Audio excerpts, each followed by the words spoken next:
Olá, meus amores! Hoje tem brasileiro no seu Vamos Falar de Música Exterior.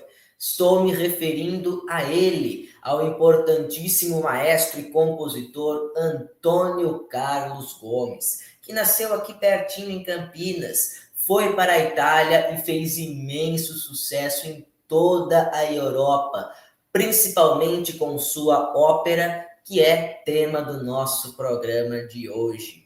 Ficaram curiosos para saber um pouco mais da história da vida e da obra deste brasileiro que abriu as portas da nossa música para o mundo europeu?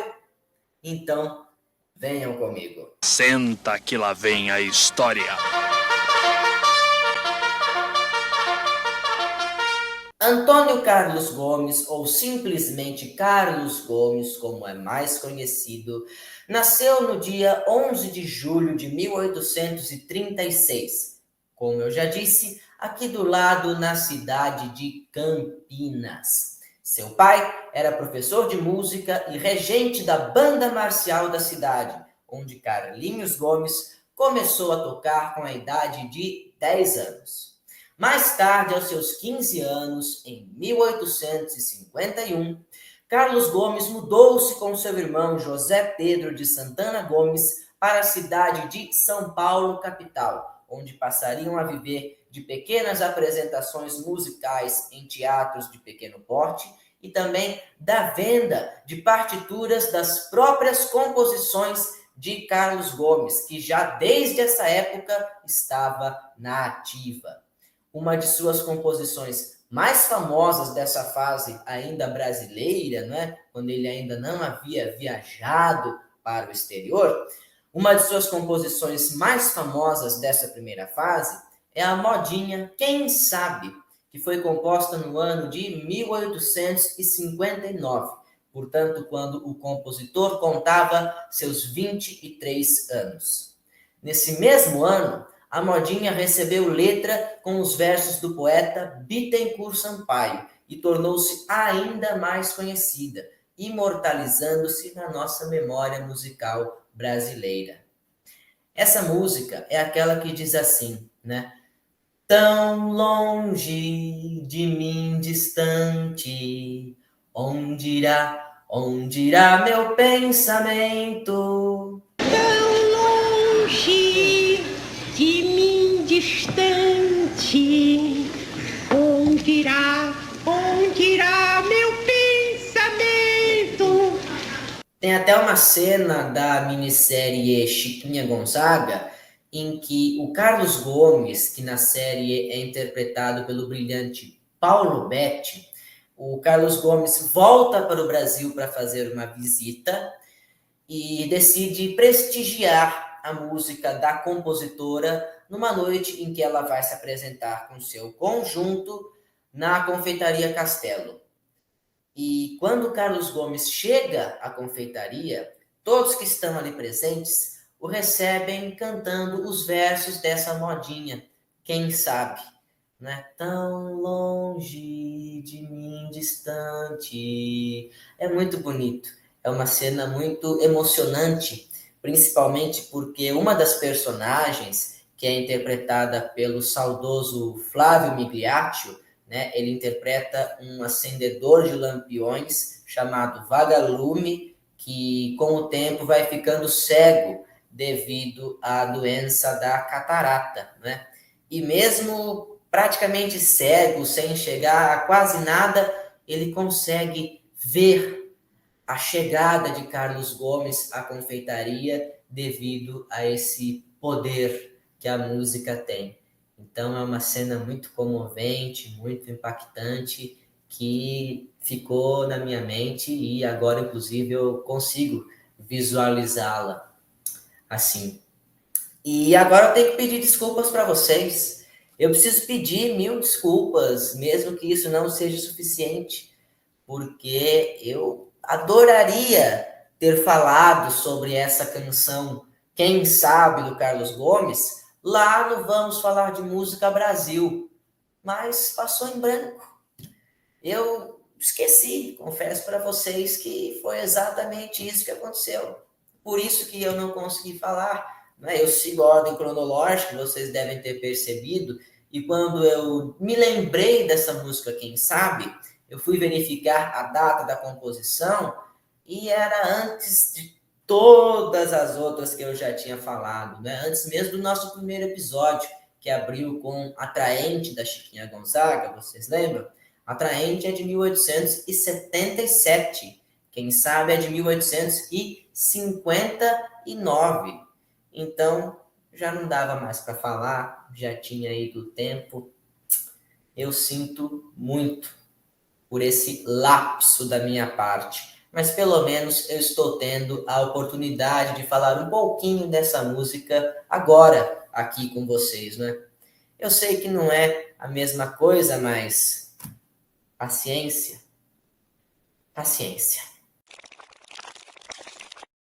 Enfim, nesse mesmo ano de 1859, pouco tempo depois de ter composto a modinha, quem sabe, Carlos Gomes vai se mudar sozinho da cidade de São Paulo para o Rio de Janeiro, que naquela época era a capital do Império do Brasil.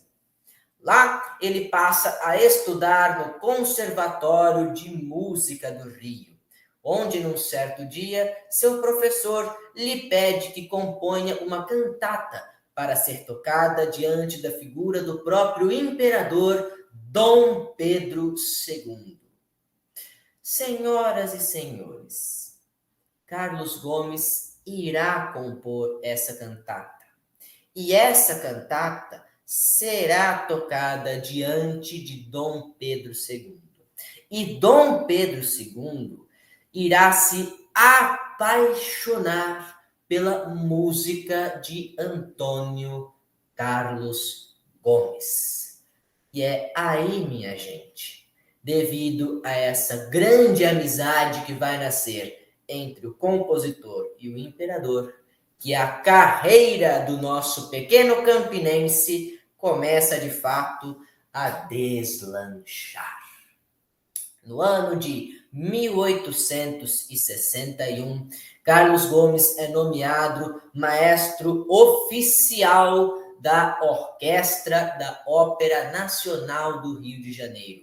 E em setembro desse mesmo ano, ele estreia a primeira ópera de sua própria autoria, chamada A Noite no Castelo, que por sua vez era inspirada no romance homônimo do autor português Antônio Feliciano de Castilho. 2 anos depois, em 1863, ele vai estrear a ópera que seria o seu maior sucesso nessa primeira fase brasileira, antes dele ir para o exterior. Essa ópera se chamava Joana de Flandres e permaneceu muito tempo em cartaz. Devido ao sucesso retumbante dessa ópera, Dom Pedro II conseguiu uma bolsa para que Carlos Gomes pudesse estudar a composição operística na Itália, na cidade de Milão. E é aí que começa a segunda fase da carreira deste nosso prócer musical aqui do Brasil. Ele vai em 1863 para Milão, na Itália, e no ano de 1870 ele estreia no Teatro alla Scala de Milão a nossa música de hoje, que é uma ópera chamada Il Guarani. Do Guarani ao Guaraná, surgiu a feijoada e mais tarde o Paraty. Il Guarani, que em português significa O Guarani, é uma ópera inspirada no romance homônimo do autor brasileiro José de Alencar. Esta é aquela famosa obra que vai nos contar a história de Peri e Ceci, o índio Guarani que se apaixona pela colonizadora portuguesa, explorando assim uma das temáticas mais comuns desta primeira fase do romantismo brasileiro, o indianismo, em substituição ao medievalismo lá do romantismo europeu, já que o Brasil não teve Idade Média, portanto, os heróis românticos brasileiros não poderiam ser os cavaleiros andantes medievais lá da Europa. Por isso, foi necessário buscar uma figura que, aqui no Brasil, representasse a mesma coisa que os cavaleiros andantes representavam na Europa. Ou seja, um reduto de pureza, nobreza de caráter e grande valentia. Para isso, recorreu-se à imagem do índio, que, embora fosse grandiosamente idealizado na nossa literatura, continuava sendo marginalizado e exterminado na realidade prática do Brasil oitocentista. Infelizmente. Bom, a ópera O Guarani, quando estreou em 1870 no Teatro Alla Scala da cidade de Milão, fez um sucesso avassalador. O Índio Peri cantou em italiano não apenas na Itália, mas também na Rússia, na Áustria, em Portugal, na Dinamarca, na Holanda e, é claro, no Brasil. Brasil! A ópera fez tanto sucesso que virou até time de futebol. É verdade. Vocês conhecem aquele time Guarani de Campinas, que é arquirrival da Ponte Preta? Então, o nome desse time nada mais é do que uma homenagem ao filho ilustre campinense Antônio Carlos Gomes, que é o compositor da ópera Il Guarani. Quem diria, hein? Vivendo e aprendendo, vivendo e aprendendo. Agora, gente, deixa eu falar sério aqui com vocês. Normalmente, quando eu falo de óperas aqui no nosso programa, eu costumo contar para vocês a história da peça e depois falar as músicas que eu selecionei. Não é isso? Mas hoje eu vou fazer diferente. Hoje eu não vou contar a história para vocês, não. Porque eu quero que vocês leiam esse livro do José de Alencar, que é um clássico imortal da nossa literatura e que é extremamente bem, fielmente representado pela ópera de Carlos Gomes no teatro. Estão vendo este livro aqui? É o Guarani, do José de Alencar. Eu ganhei de presente de aniversário em 2018 do meu querido tio Nelson. Um abraço para você, tio Nelson, inclusive. Eu demorei para ler esse livro, viu? Demorei. Comecei em 2018, parei. Comecei em 2019, parei de novo. Eu fui conseguir ler esse livro no começo de 2020, janeiro e fevereiro. Eu terminei de ler, inclusive, quando eu estava em Torrinha, passando o carnaval lá na casa do meu tio João e da minha tia Vânia. Um abraço para vocês também, inclusive. À noite eu saía para a festa, né? Saía para a avenida, pular o carnaval. E à tarde eu ficava sozinho em casa, sem fazer nada, pegava para ler o Guarani, de José de Alencar. E olha, passava a tarde inteira lendo. Eu não conseguia, eu não queria parar de ler, de tão bom que é.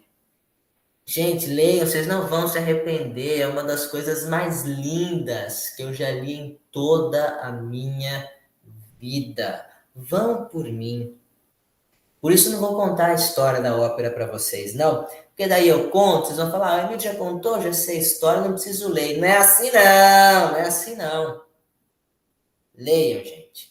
É muito importante para vocês entenderem a formação da identidade nacional brasileira, que é, afinal de contas, uma das principais pautas do romantismo, né? A formação de uma identidade nacional.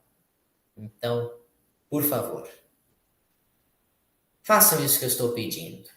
Vocês não vão se arrepender. Eu juro. Jura, jura. Bom, agora vamos para as músicas propriamente ditas que eu selecionei para vocês desta ópera Il Guarani, de Antônio Carlos Gomes. A primeira delas nada mais é do que a abertura desta ópera, que foi composta somente no ano de 1871, portanto, um ano depois da estreia de Il Guarani, no Teatro alla Scala de Milão. Quer dizer, gente, eu acabei de falar para vocês que essa era a abertura da ópera, mas não é bem assim. Porque especificamente neste caso nosso aqui, o termo correto a ser empregado não é abertura, mas sim protofonia, tá? Eu falei abertura, mas na verdade é protofonia. E o que é uma protofonia?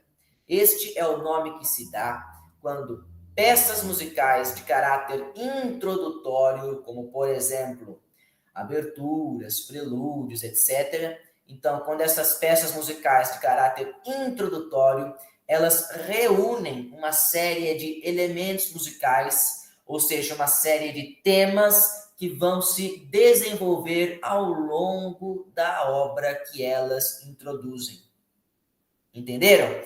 Então, eu vou deixar aí para vocês na legenda do vídeo um link com uma gravação desta protofonia da ópera Il Guarani, interpretada pela Orquestra Sinfônica Municipal de São Paulo no ano de 1959.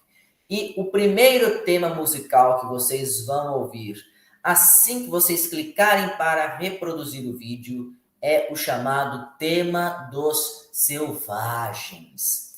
Ele é um tema instrumental propriamente dito, que se repete várias e várias vezes ao longo da ópera inteira. E aqui no Brasil, este com certeza é o tema mais conhecido de todo Il Guarani. Sabem por quê? Porque durante o governo Getúlio Vargas, o tema dos Selvagens foi utilizado como vinheta de abertura do programa de rádio A Hora do Brasil, que veiculava propagandas positivas do governo federal. E outra, era um programa obrigatório, então todas as estações de rádio tinham que interromper a sua programação para dar a palavra ao chefe da nação, Getúlio Vargas, que falava aos trabalhadores do Brasil, fazendo propaganda dos feitos positivos do seu governo. Então, devido a esta massiva escuta dos brasileiros todo dia ali, nos anos 30, nos anos 40, escutando Getúlio Vargas falar, depois de tocar o tema dos Selvagens, introduzindo este programa de rádio, acabou sendo o trecho mais conhecido de toda a ópera. E uma curiosidade para vocês, esse programa de rádio existe até hoje, só que com o nome de Voz do Brasil, né? A Voz do Brasil, e não mais A Hora do Brasil. E adivinhem que música que é a vinheta de abertura? Até hoje é o tema dos Selvagens de Il Guarani. Acreditem se quiser. Enfim, existe um segundo tema desta protofonia que também me interessa. Como eu disse para vocês, ela vai introduzir temas que vão ser apresentados ao longo da ópera, né? Então, o outro tema que me interessa, ele está, eu até anotei aqui, entre os compassos 177 e 190.